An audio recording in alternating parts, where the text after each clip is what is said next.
এটা সুন্দর করে এই কলার মধ্যে দিয়ে দিলাম আর দিয়ে দিব পানি দিয়ে এটা আমি প্রায় 20 মিনিটের মতো রেখে দিব।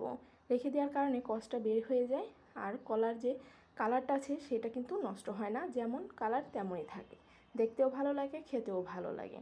তো দেখুন 20 মিনিট হয়ে গিয়েছে আর কলাগুলোও না সুন্দর নরম হয়ে যায়। এগুলো ভাজলে অনেক বেশি ক্রিস্পি হয় আর ক্রিস্পি থাকে প্রায় অনেকক্ষণ। বাচ্চাদের যদি এইভাবে বানিয়ে দেন বাচ্চারা কিন্তু খেতে খুবই পছন্দ করে আর বাসায় বানানো জিনিস তো এমনিও খুবই ভালো হয়।